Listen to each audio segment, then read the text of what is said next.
ఖరీఫ్లో వర్షాధారంగా పండే పంటల్లో జొన్న ఒకటి.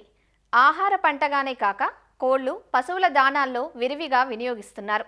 జొన్నలో అధిక దిగుబడినిచ్చే రకాలు అందుబాటులోకి రావటం, మార్కెట్ ధర ఆశాజనకంగా ఉండటంతో రైతులు ఈ పంట సాగుకు మొగ్గు చూపుతున్నారు. ఖరీఫ్ జొన్నను తెలంగాణలోని ఉమ్మడి మహబూబ్ నగర్, రంగారెడ్డి, ఆంధ్రప్రదేశ్లోని ఉమ్మడి కర్నూలు, ప్రకాశం జిల్లాల్లో సాగు చేస్తున్నారు. జొన్నను వర్షాధారంగా చాలా తేలిగ్గా సాగు చేసుకునే అవకాశం ఉంది. కత్తెర పురుగు, కాండం తొలుచు పురుగు, కంకి దశలో వర్షాల వల్ల వచ్చే బూజు తెగుళ్లను అధిగమిస్తే ఎకరాకు 25 క్వింటాళ్ల వరకు అధిక దిగుబడులు పొందవచ్చు. జొన్న సాగుకు సన్నద్ధమయ్యే రైతులు ప్రారంభం నుంచి ఎలాంటి మెలకువలు పాటించాలో తెలియజేస్తున్నారు ప్రొఫెసర్ జయశంకర్, తెలంగాణ రాష్ట్ర వ్యవసాయ విశ్వవిద్యాలయం పాలెం ప్రాంతీయ వ్యవసాయ పరిశోధనా స్థానం సేద్య విభాగం శాస్త్రవేత్త డాక్టర్ కె శ్రీధర్.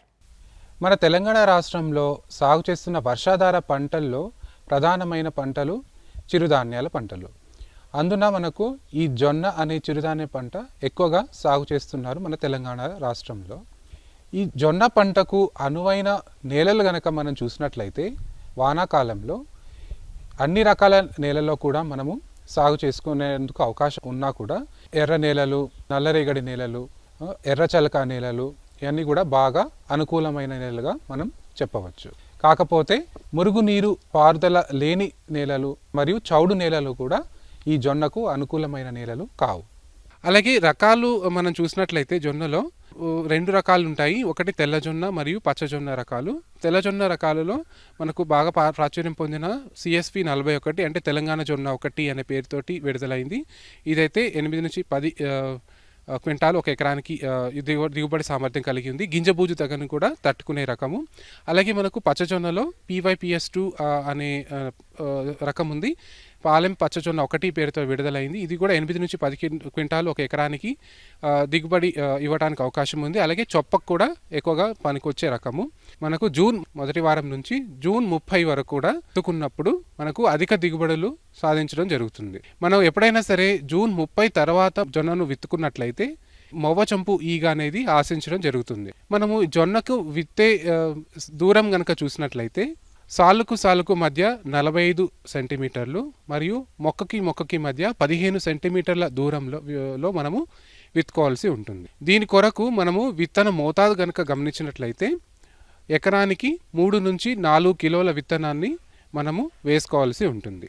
విత్తే పద్ధతి గనక చూసినట్లయితే మనము సాళ్లలో విత్తుకోవటానికి ఈ ట్రాక్టర్ సాళ్లలో మనం విత్తుకోవచ్చు, లేదా సీడ్రిల్ సహాయంతో కూడా మనము విత్తుకునేందుకు అవకాశం ఉంది. ఇంకొక ముఖ్యమైన అంశం విత్తన శుద్ధి. మనకు జొన్నలో వివిధ పురుగులు మరియు తెగుళ్ళు రాకుండా ఉండడానికి 1 కిలో జొన్న విత్తనానికి మనకు 3 గ్రాముల థయోమితాక్సామ్తో కానీ లేదా 7 మిల్లీలీటర్ల ఇమిడాక్లోప్రిడ్తో కానీ విత్తన శుద్ధి చేసుకున్నట్లయితే ఈ మొవ్వచంపు ఈగను నివారించుకోవచ్చు. అలాగే గింజబూజు తెగులను నివారించుకునేందుకు 3 గ్రాముల థైరామ్ని కానీ క్యాప్టాన్ని కానీ 1 కిలో జొన్నకి పట్టించి విత్తుకున్నట్లయితే దీన్ని మనము నివారించుకోవచ్చు.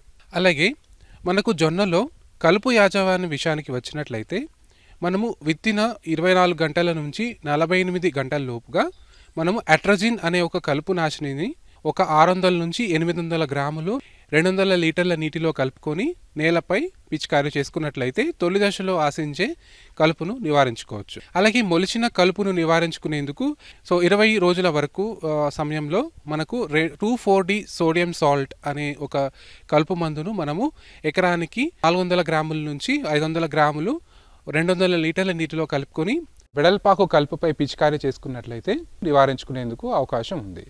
జొన్నలో గడ్డి జాతి కలుపును నివారించుకునేందుకు ప్రస్తుతానికి మనకు మార్కెట్లో మందులు అందుబాటులో లేవు. ఒక అంతర కృషి చేసినట్లయితే అన్ని రకాల కలుపును నివారించుకునేందుకు అవకాశం ఉంటుంది. అలాగే ఎరువుల విషయానికి వచ్చినట్లయితే జొన్నకు మనకు 24 నుంచి 32 కిలోల నత్రజని, 16 కిలోల భాస్వరం మరియు 12 కిలోల పొటాష్ ఇవ్వవలసి ఉంటుంది.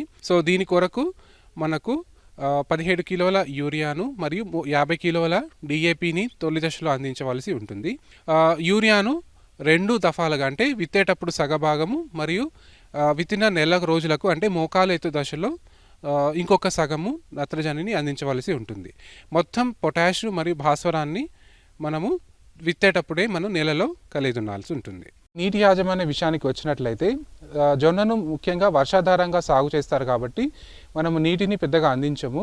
కాకపోతే మనకు వర్షానికి మధ్య ఒక 15 రోజుల వ్యత్యాసం వచ్చినప్పుడు మనము పంట బెట్టకు గురైనప్పుడు 2% యూరియాని కానీ లేదా 1% 13,045 కానీ లేదా 3,19 కానీ పిచికారీ చేసుకున్నట్లయితే మనము ఈ బెట్ట యొక్క ఎఫెక్ట్ని మనం తగ్గించుకోవడానికి అవకాశం ఉంటుంది. ఈ విధంగా మనము మేలైన యాజమాన్యాన్ని జొన్నలో కనుక పాటించినట్లయితే మనకు ఎకరానికి తెల్లజొన్న అయితే 10 నుంచి 15 క్వింటాల్ వరకు కూడా, మరియు పచ్చజొన్న అయితే 8 నుంచి 10 క్వింటాలకి తగ్గకుండా మనం దిగుబడిని సాధించేందుకు అవకాశం ఉంటుంది.